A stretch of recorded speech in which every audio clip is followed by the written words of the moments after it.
Hola, ¿qué tal? Buenas noches, compañeros.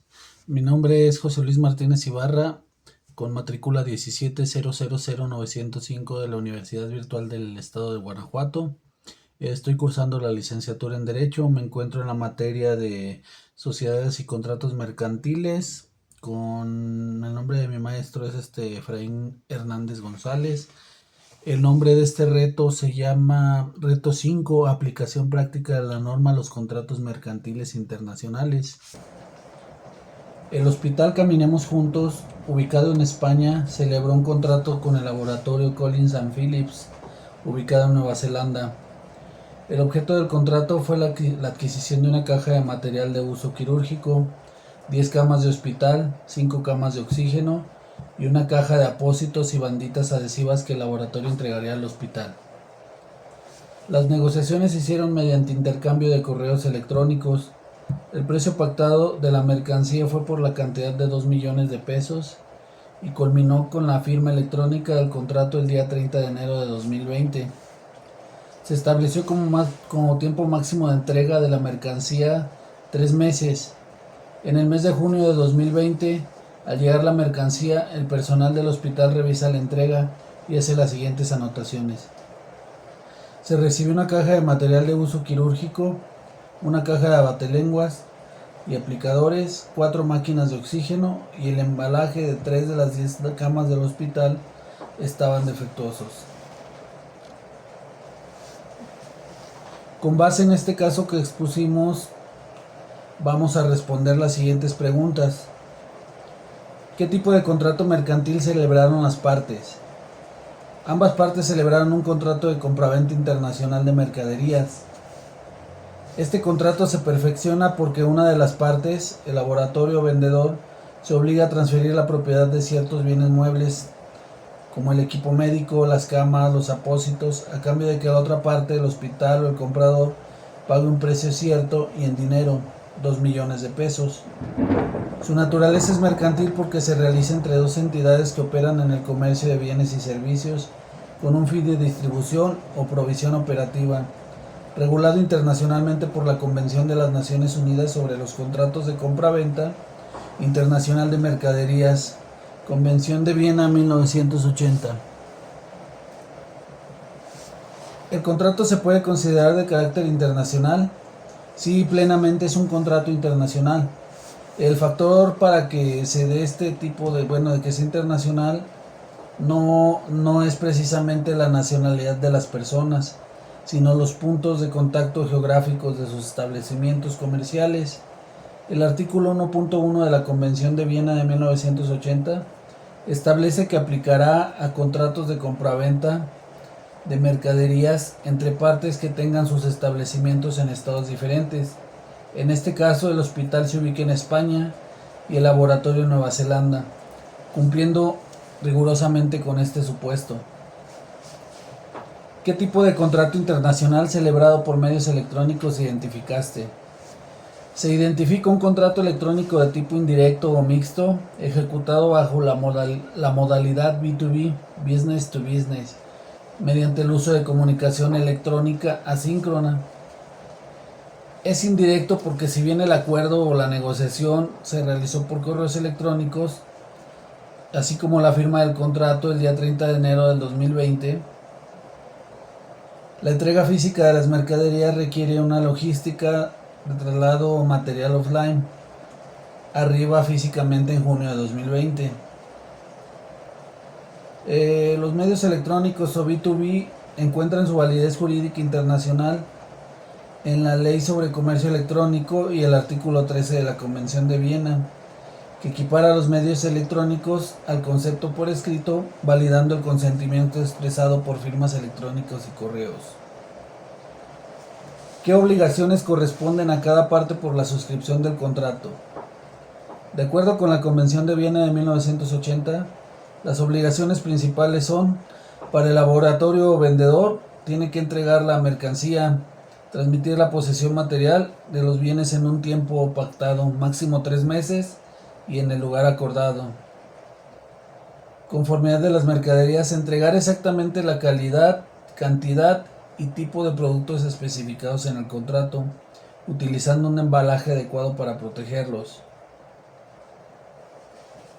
Para el hospital o comprador, es el pago del precio, pagar los 2 millones, que fue la cantidad acordada en las condiciones y fechas establecidas. La recepción tiene que realizar los actos necesarios para que el vendedor pueda efectuar la entrega y tomar posesión física de las mercancías o mercaderías. Asimismo, por último, tiene que examinar o hacer examinar las mercancías a la brevedad posible. En este contrato ambas partes no señalaron legislación alguna, entonces ¿cuál debería aplicarse? Para este caso, pues yo considero que debe de aplicarse de forma directa y uniforme la Convención de Viena de 1980. El artículo 1.1, inciso A de dicha convención, estipula que ésta se aplicará de forma automática cuando los estados en los que las partes tengan sus establecimientos sean estados contratantes. Dado que tanto España como Nueva Zelanda son países miembros firmantes de la Convención, ya que España ratificó en 1990 y Nueva Zelanda en 1994, sus cláusulas operan como ley supletoria obligatoria ante la ausencia de una cláusula de elección de ley en el cuerpo del contrato. Considerando que la recepción de la mercancía no fue acorde a lo que se celebró en el contrato, ¿qué opciones crees que tenga el hospital frente al contrato? Una vez que el hospital asentó o se dio cuenta de las irregularidades en el acta de recepción, debe notificar inmediatamente formalmente la falta de conformidad al vendedor en un plazo razonable. Esto con base en el artículo 39 de la Convención de las Naciones Unidas sobre los contratos de compraventa internacional de mercaderías. Hecho esto, el artículo 45 de la misma ley le otorga las siguientes opciones. Tiene que exigir el cumplimiento específico o bien la sustitución o entrega del faltante. Con base en el artículo 46, exigir que le manden la máquina de oxígeno faltante y la caja de apósitos correcta, así como la reposición de las 3 camas cuyos embalajes están en mal estado. También con base en el artículo 50 puede solicitar una rebaja proporcional del precio.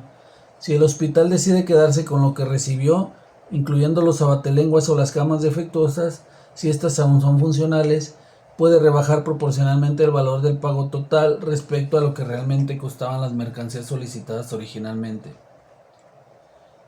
También puede reclamar una indemnización por daños y perjuicios amparada en los artículos 45.1b y 74 también de la misma ley que mencionamos anteriormente. El hospital puede exigir una compensación económica adicional por el perjuicio sufrido a causa del desabasto derivado del retraso de casi 2 meses, ya que esto fue de abril a junio. ¿Crees que procede la cancelación del contrato? Sí, claro, procede legalmente bajo la figura jurídica de resolución del contrato por incumplimiento esencial. El artículo 49.1 inciso A de la Convención de Viena estipula que el comprador podrá declarar resuelto o cancelado el contrato si el incumplimiento del vendedor constituye una infracción esencial del contrato. El artículo 25 define como infracción esencial aquella que cause a la otra parte un perjuicio tal que la prive sustancialmente de lo que tenía derecho a esperar en virtud del contrato. En este caso se configuran 2 agravantes críticas.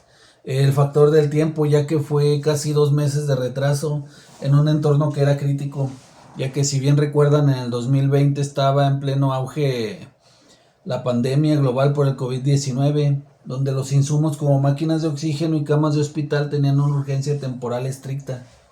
El retraso frustra la finalidad del contrato. Falta de conformidad cuantitativa y cualitativa masiva, ya que le llegaron productos faltantes, alterados, dañados, o el tipo de embalaje demuestra que el vendedor no cumple con el núcleo de su prestación, facultando legalmente al hospital a disolver el vínculo contractual, rechazar la mercancía y exigir la devolución total de su dinero más daños y perjuicios. Como conclusión, vamos a enunciar qué cláusulas creen que puedan ser aplicables al contrato celebrado entre el Hospital Caminemos Juntos y el laboratorio Collins & Phillips para prevenir futuros conflictos. En conclusión, el análisis de este caso práctico demuestra la enorme relevancia de la Convención de Viena como un instrumento unificado que otorga certeza jurídica al comercio internacional, especialmente cuando las partes omiten fijar una legislación aplicable. Asimismo, nos permite dimensionar cómo los contratos electrónicos indirectos exigen un control estricto de la logística y la conformidad material, ya que el comercio digital no exime a las partes de sus obligaciones físicas. Frente a los imprevistos operativos y las crisis globales, la correcta tipificación de las obligaciones y los remedios ante el incumplimiento esencial resultan herramientas fundamentales para salvaguardar los intereses de las instituciones de salud. También debieron de haber puesto cláusulas para prevenir futuros conflictos, para evitar que una situación así vuelva a repetirse. Un contrato de esta envergadura internacional debió prever mecanismos. Las cláusulas clave que yo propongo implementar en futuros contratos serían las siguientes. 1. Cláusula de legislación aplicable y jurisdicción. ¿En qué consiste esta? Es en determinar expresamente qué ley nacional o tratado internacional regulará el contrato y qué tribunales o paneles arbitrales resolverán las controversias, porque como vimos al principio, pues nos estamos basando en la Convención de Viena, ya que estas dos entidades participantes pues son parte de, ambas ratificaron su participación en dicho convenio. Aunque esta convención aplicó de forma automática en este caso, dejar la regulación a la supletoriedad genera incertidumbre sobre qué tribunales procesarán la demanda. Al pactar, por ejemplo, la sumisión expresa a los tribunales de un tercer país neutral o el arbitraje comercial internacional, se agiliza la resolución del conflicto, evitando litigios transfronterizos complejos y costosos en cortes locales. Como segunda cláusula, pues sería una cláusula penal o de indemnización por daños, perjuicios o moratorios. Este consiste en establecer una sanción económica fija y tasada por cada día o semana de retraso en la entrega de las mercaderías. El laboratorio entregó la mercancía con casi 2 meses de retraso. Cuantificar los daños y perjuicios en un juicio puede ser un proceso largo y difícil de probar. Una cláusula penal precuantifica el daño. Por ejemplo, podría pactarse el 1% del valor del contrato por cada semana o día de retraso. Así desincentivan el incumplimiento del vendedor y garantiza una compensación automática para el hospital sin necesidad de un litigio probatorio complejo. Tercera cláusula sería una cláusula de conformidad, inspección preembarque y garantía. Esto es obligar a las partes a realizar una inspección de calidad por un tercero calificado en el país de origen. En este caso sería de Nueva Zelanda, que es de donde partieron los bienes muebles, antes de que la mercancía sea enviada por barco o avión. El hospital detectó los errores, abatelenguas en lugar de apósitos y camas dañadas hasta que la mercancía cruzó el océano y llegó a España, generando un desabasto crítico. Una cláusula de inspección preembarque asegura que los productos cumplan con el artículo 35 antes de salir del laboratorio. Si los bienes no coinciden con lo pactado, no se realiza el envío, previniendo el conflicto logístico y el daño patrimonial en el puerto de destino. Por último, pero no menos importante, pues sería una cláusula de fuerza mayor o caso fortuito adaptada. Esta consiste en eximir de responsabilidad temporal a las partes ante eventos imprevisibles e inevitables, pero obligándolos a notificar de inmediato y activar planes de contingencia. Al haber ocurrido los hechos a mediados de 2020, en el contexto de la crisis sanitaria, como ya les había mencionado, el COVID-19, los retrasos logísticos pudieron estar influenciados por restricciones fronterizas. Una cláusula de fuerza mayor detallada delimita qué se considera un impedimento válido, fija tiempos máximos de espera antes de poder rescindir el contrato sin penalización y obliga a mitigar las pérdidas. Pues bien, compañeros, espero les haya servido de algo este breve análisis y así como respuesta a los planteamientos presentados en la actividad. Me despido, reitero mi nombre, José Luis Martínez Ibarra, de la licenciatura en Derecho. Saludo y gracias a ustedes y a mi asesor por escucharme.